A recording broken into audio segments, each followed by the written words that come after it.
Mahadev recording studio जुम्मा चौक। Mix by Sanjay संगम। घरे ना बा मम्मी चाचा चाची रे, तब देवा घर उत जाती रे।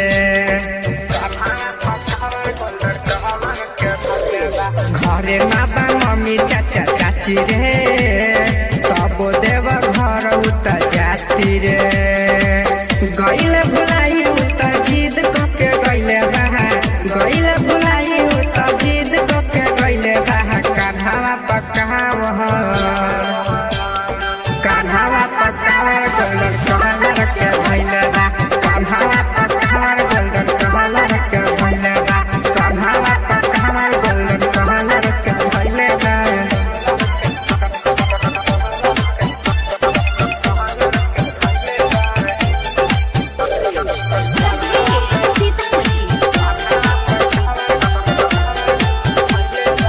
Mix by Sanjay Sangam.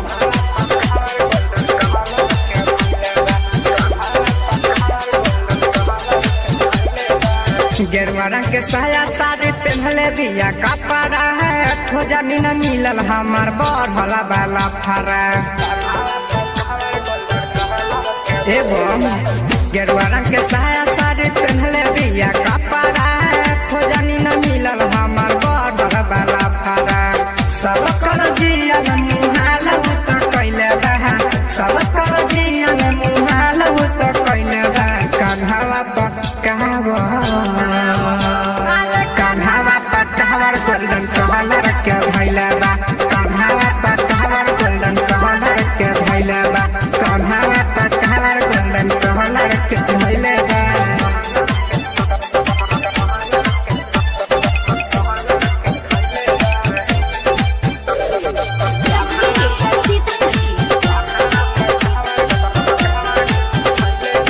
Mix by Sanjay संगम।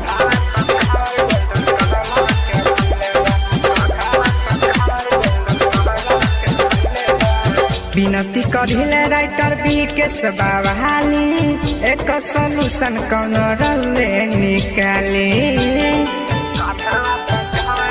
ए बाबा विनती करिले अमरजीत बाबहाली, एक सॉल्यूशन कौन रले निकाली। संजय संत से लांस कर गइले बा, चंचल कमल से लांस कर गइले बा। कान्हा पकावा कान्हा पकावा गोल्डन